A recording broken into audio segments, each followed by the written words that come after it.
আসসালামু আলাইকুম সুপ্রিয় পঞ্চম শ্রেণীর শিক্ষার্থীরা, আশা করি তোমরা সকলেই অনেক ভালো আছো। তো আজকে তোমাদের দ্বিতীয় প্রান্তিক মূল্যায়ন 2026 সালের একটি প্রশ্ন নিয়ে হাজির হয়েছি। তো এটা হচ্ছে বিজ্ঞান প্রশ্ন। তো এটা খুব ভালো করে তোমরা শিখে নিবা, তাহলে তোমরা আশাবাদী। এটা যেহেতু একটা নমুনা প্রশ্ন, তোমরা এই প্রশ্নটা বাসায় যদি সলভ করে যেতে পারো, তোমাদের একটা সেরা পরীক্ষার প্রস্তুতি হয়ে যাবে।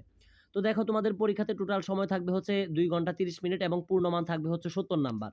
তো আরেকটা ছোট্ট রিকোয়েস্ট থাকবে, তোমাদের জন্য এত কষ্ট করে প্রতিদিন ভিডিও আপলোড করি এবং ক্লাস দেই আমাদের ইউটিউব চ্যানেলে। তো তোমরা যারা আমাদের ইউটিউব চ্যানেলটি এখনো সাবস্ক্রাইব করোনি, দেখো ভিডিওটার নিচে ইংলিশে লেখা আছে সাবস্ক্রাইব। আমি জানি যে তোমরা আহ, অনেকে সাবস্ক্রাইব করেছো। তো যারা সাবস্ক্রাইব করোনি, তোমাদের কাছে রিকোয়েস্ট থাকবে অবশ্যই আমাদের চ্যানেলটি সাবস্ক্রাইব করে পাশে থাকবে, যাতে পরবর্তীতে তোমাদের কাছে ভিডিও আপলোড করা মাত্রই চলে যায়।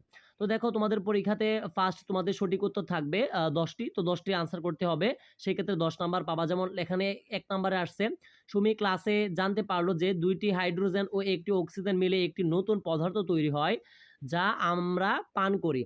পদার্থটি কি হতে পারে? তো অপশন রয়েছে পানি, বাতাস, লবণ, শরবত। তো যেটা সঠিক উত্তর হবে সেটা দাগাবা। তো এভাবে প্রত্যেকটা এমসিকিউ আস্তে আস্তে তোমরা বই থেকে খুঁজে বের করে শিখে নিবা। আমি সবগুলো বলে সময় নষ্ট করতে চাচ্ছি না। তারপরে দেখো, তোমাদের 2 নং প্রশ্নে থাকবে হচ্ছে সঠিক শব্দ দিয়ে শূন্যস্থান পূরণ করা, অর্থাৎ ক থেকে উম পর্যন্ত টোটাল তোমাদের পরীক্ষাতে 5টি শূন্যস্থান দেওয়া থাকবে। তার মধ্যে 5টি আনসার করতে পারলে সেক্ষেত্রে 5টি নাম্বার পাবা। তো তার পরবর্তীতে 3 নং প্রশ্নে আমরা চলে যাচ্ছি। খুব মনোযোগ সহকারে দেখো, ইনশাল্লাহ এগুলো যদি ভালো করে পরীক্ষার জন্য প্রিপারেশন নিতে পারো, আমি আশাবাদী যে এগুলো থেকে তোমরা পরীক্ষায় মোটামুটি একটা ভালো নাম্বার পাবে। কারণটা হচ্ছে এগুলো তার বইয়ের বাহির থেকে করা হয়নি। 3 নাম্বার দেখো, শুদ্ধ অশুদ্ধ নির্ণয় করে উত্তরপত্রে লিখতে হবে, অর্থাৎ যদি শুদ্ধ হয় শুদ্ধ লিখবা, অশুদ্ধ হলে অশুদ্ধ লিখবা। যেমন ক নাম্বারে আসছে সোডিয়ামের একটি অণুতে একটি মাত্র পরমাণু থাকে। তো এটা যদি তোমার মতে শুদ্ধ হয়, বইয়ের আলোকে শুদ্ধ দিবা, যদি বইয়ের আলোকে অশুদ্ধ হয় অবশ্যই অশুদ্ধ দিবা। আমি একটু কথাগুলো তাড়াতাড়ি বলতেছি যাতে ভিডিওটা লং না হয়, কারণ তোমাদের তো কালকে পরীক্ষা, ভালো করে পড়তে হবে। তারপরে দেখো, 4 নাম্বারে থাকবে হচ্ছে তোমার বাম পাশের সাথে ডান পাশ মিল করতে হবে। তো এখানে ক থেকে উম পর্যন্ত টোটাল দেখো পদার্থের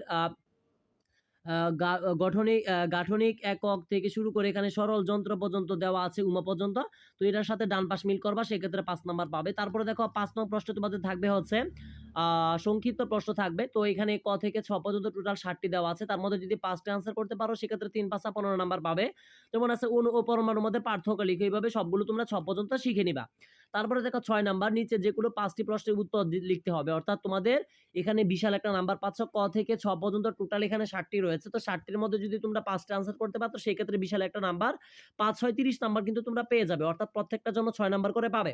যেমন ক নাম্বার এসেছে, চিনি শরবতের ময়লা থাকলে সেই মিশ্রণ থেকে উপাদানসমূহ কিভাবে আলাদা করা যায়। তো এইভাবে বাকিগুলো পড়ে নেবা। এইগুলো পড়ে আর আমি সময় নষ্ট করতে চাচ্ছি না। তো আমি আশাবাদী আজকের ভিডিওটি তোমাদের খুবই আহ হেল্পফুল হয়েছে। তোমরা একটা নমুনা প্রশ্ন থেকে তোমাদের পরীক্ষার একটা সেরা প্রস্তুতি নিতে পারবে, এই আশায় কামনা করে আজকের মতো বিদায় নিচ্ছি। তো যারা অলরেডি আমাদের চ্যানেলটি সাবস্ক্রাইব করেছো, তোমাদেরকে অনেক অনেক ধন্যবাদ। আর যারা এখনো সাবস্ক্রাইব করোনি, অবশ্যই আমাদের চ্যানেলটি সাবস্ক্রাইব করে পাশে থাকবে। আসসালামু আলাইকুম।